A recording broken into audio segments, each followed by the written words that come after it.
Welcome to Pimpy's Investment Chat, where we keep investment talk simple. And here's your host, Pimpy. What is going on out there, peeps, man? Nice little stack of gold going on here. This is what it looks like in these central banks. We're going to talk about that. Remember, I warned you, don't listen to what they say, watch what they do. You're about to see what I'm talking about here in just a second. So, before we get started, do me a favor and hit that thumbs up button because it helps us get past the YouTube algorithm. And also, if you're not a subscriber, please do so because when you do, it helps out the channel and I surely do appreciate that. A quick disclaimer, I am not a financial advisor, an accountant, nor an attorney. The advice that I give is freely and of my own opinion. Hey folks, just a quick reminder that back in 2008 and 9, a lot of people lost all of their retirement savings in their 401ks and IRAs because they did not own gold and silver. Yeah, that's right. Gold and silver protects you from a market crash. So do yourself a favor, protect your retirement by purchasing gold and silver. You can go to moneymetals.com, reach out to them, and they will help you set yourself up to protect you and your family from having to start all over from scratch. If you're a first-time buyer and you spend more than $100, use promo code Pimpy, P-I-M-P-Y, and they will send along with your order a free half ounce of silver. So folks, do yourself a favor, head on over to moneymetals.com and protect you and your family from a market crash, as well as inflation. So head on over there now. You can actually own physical gold and silver. Go to our friends at Money Metals Exchange. The link is down below in the description. And don't forget to use promo code Pimpy, P-I-M-P-Y. If you spend more than $100, you will get a free half ounce of silver. For those of you looking for my address, there it is right here.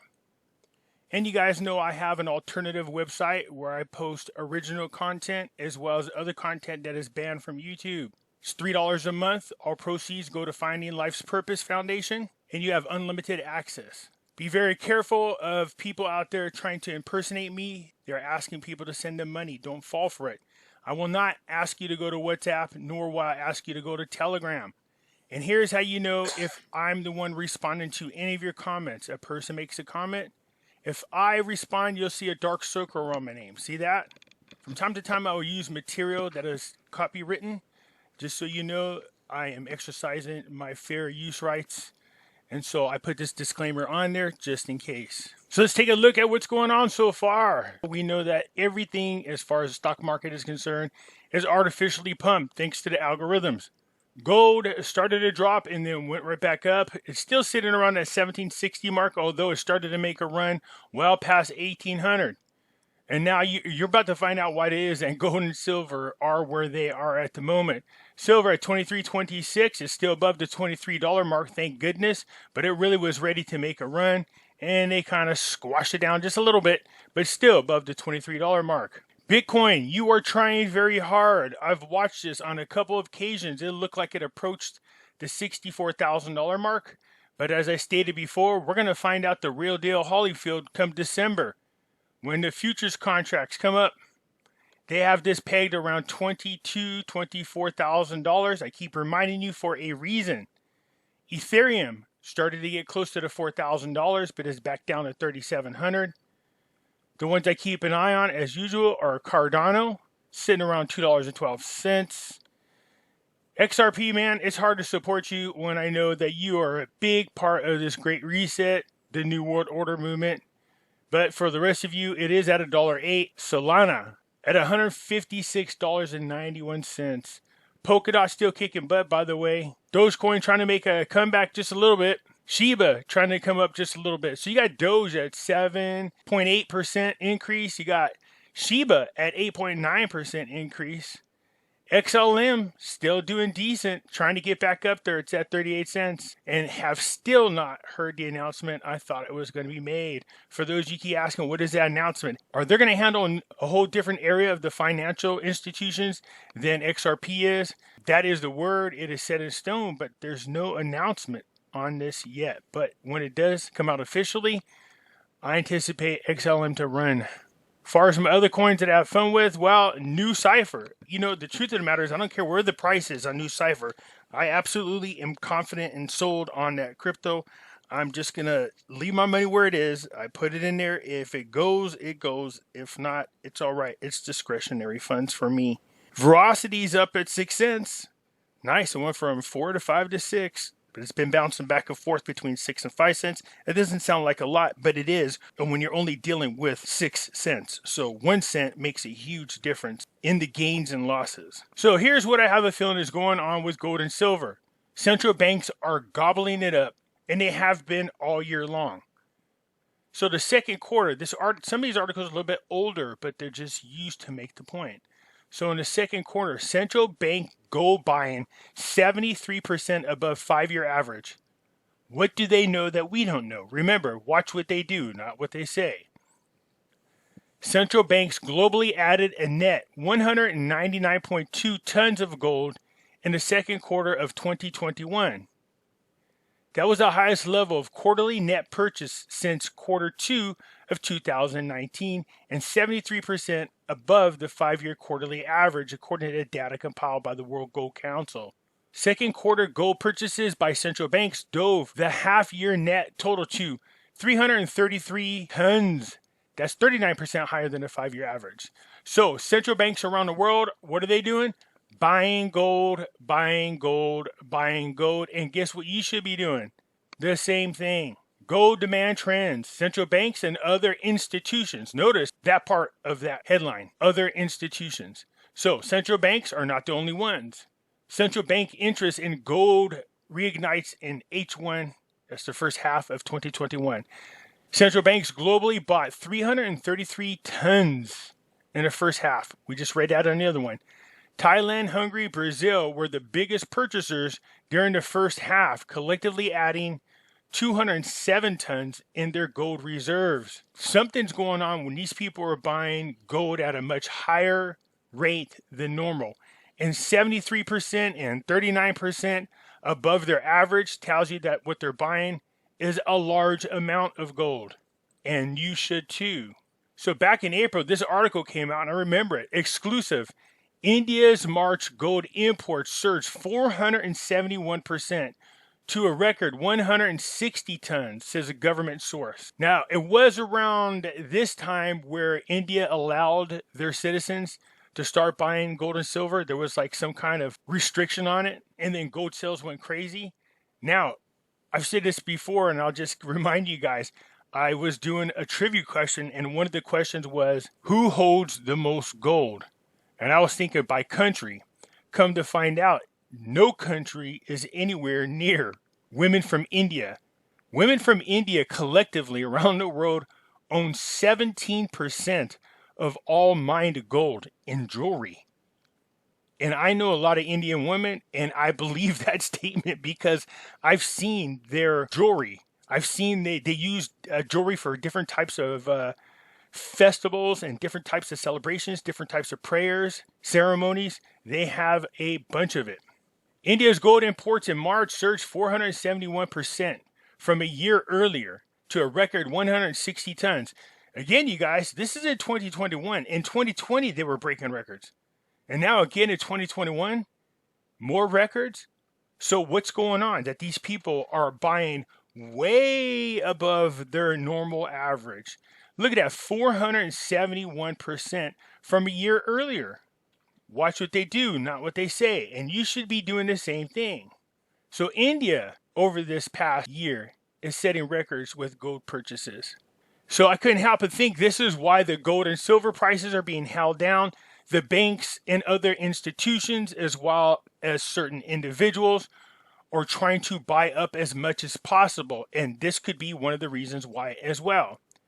It says Poland central bank to buy 100 tons of gold in 2022.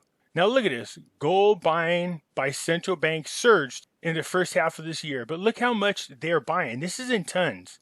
That is incredible. It says in a time when institutions are increasingly shifting away from fiat currency and looking towards cryptos, it is worth recalling that at least when it comes to the central banks, there is no digital gold. There is just gold. Yeah, you don't see them stacking up on Bitcoin. No, they're pushing everybody over towards cryptocurrencies while they buy the actual physical gold itself. To be sure, in a time of unprecedented economic and social turmoil, central banks' appetite for gold continues to grow, providing a bright spot for the traditional haven as investment interest ebbs.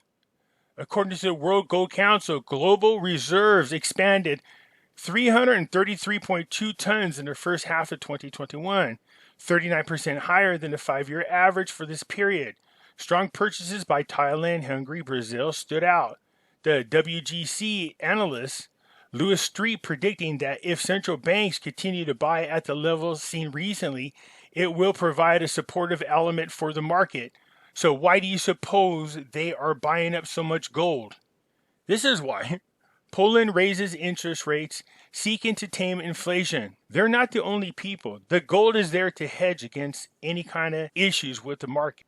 One of the biggest problems out there for a lot of these countries is inflation is climbing everywhere. The economies are stalling. People are choosing to save their money instead of spend it. They don't trust what's going to happen in the future.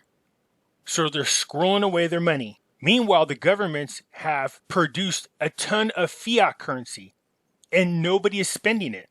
So you can't raise interest rates because it'll cause a panic in the market. You can't stop inflation because you can't raise interest rates. If these people can't find a way to get people out to spend money or to have goods here for people to buy, then things are going to expedite much quicker than anticipated. So what's the problem? People aren't spending money. Why? Because everything costs way too much money and gas prices are too high. So now they're forced to bring the ships into ports, unload them so that we have goods out here. You're having to reinstate fracking to help tamper down the cost of gas. In addition to that, he's begging Saudi Arabia to increase oil production by 3 million barrels. One of the ways for them to clear a lot of this debt out is to revalue gold and silver. Portland Central Bank unexpectedly raised interest rates on Wednesday as the Central European nations face an accelerating inflation rate that is currently the highest in the European Union. As it faces an accelerating inflation rate, that's what's happening here. We're being lied to. Look at this. The annual inflation rate rose to 5.8 in September. No, it's 12%. All the economy pros out there are telling us inflation's at 12%, not 5%. And most of us can see it whenever you go to buy something. This is getting way out of control too quick. Sooner or later, they're going to have to revalue gold and silver to help balance their books. So just hang on. Be patient. I know the numbers aren't there that you want to see and you keep hoping that it happens overnight. If it's going to happen like that, you're going to wake up one day and be, boom, it's going to be done. Prices are going to go up big time. So obviously these central banks and other institutions who are buying up all the gold, they know something that they're not telling us. So forget what they say, watch what they do, and you should do the same thing. If you listen to Robert Kiyosaki, the guy from Rich Dad, Poor Dad, he loves when we go into a huge market crash. That gives us an opportunity to then get rich. What he's saying is position yourself. If you're holding on to gold and silver, once the crash happens, that puts you in a position to have a lot of money. So then you could turn around and start buying things now that they're much cheaper. Houses, much cheaper. They're talking about a 40 to 60% drop in home values. So if you thought about buying a home, maybe you might want to wait because you could pick them up much cheaper. How? With the down payment you probably saved up for, you might be able to buy more than one property. Also, all those blue chip stocks that everybody loves to buy, they'll be much, much more cheaper. That's the time to jump all over them. Keep track of the ones that are super hot, the ones that are sitting on the portfolios of hedge fund managers. And just remember that when you come out on the other side, if you have the money to do so, and you should because you listen to Pimpy and you bought a whole bunch of gold and silver, and you took that money and you invested it properly this time. Forget what they're saying. Watch what they're doing. Central banks and institutions everywhere are buying gold, and so should you. That's it for now, you guys. I will catch you later. I'm out.